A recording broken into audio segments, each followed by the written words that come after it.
Anthropology. No, not that anthropology. There we go.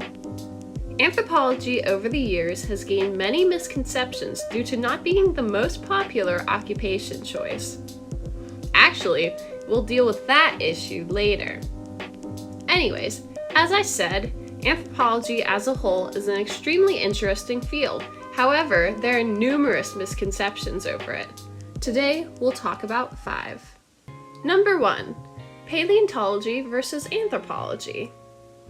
In my years in a college, never would I have expected professors and anthropology students alike to have this issue.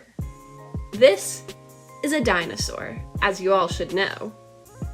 But do you know what isn't a dinosaur? This. This is not a dinosaur. However, numerous people confuse paleontology and anthropology, but what makes the difference? Anthro is human. Paleo is early, primitive, or archaic. Pology is the study of. So, anthropology is the study of humans. In the dinosaurs' case, paleontology is the study of all ancient life.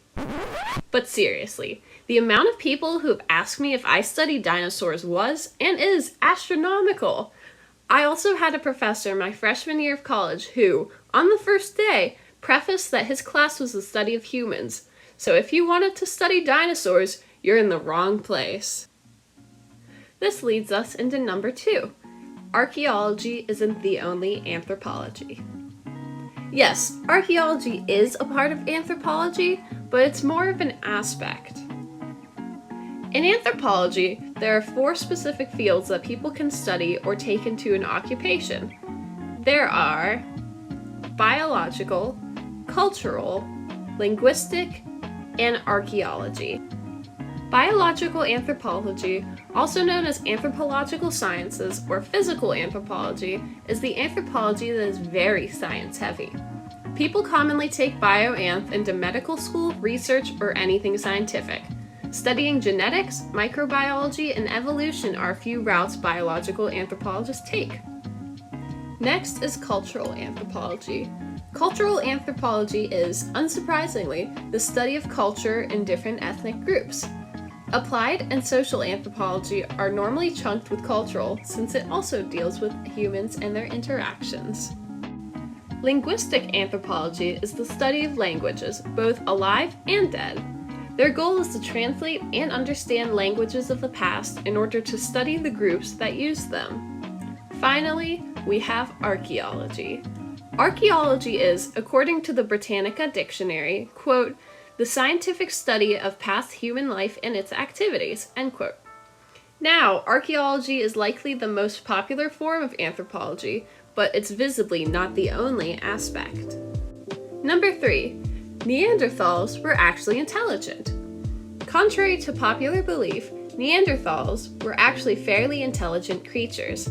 They created spears on par with javelins of today's Olympians, created cave art in Spain, and participated in symbolic burials.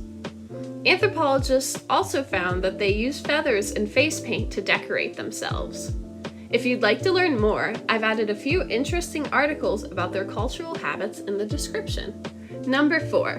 Not all anthropologists are homeless. A common stereotype of anthropology-majored students is that they never get jobs and end up at a certain food chain whose name begins with M. However, anthropology is actually an extremely dynamic field. Since humanity is complex, there are numerous occupational fields that you could enter. The American Anthropological Association lists many academic, corporate, and governmental occupations that anthropologists are known to enter. Finally, number 5. Anthropologists don't exclusively study exotic populations.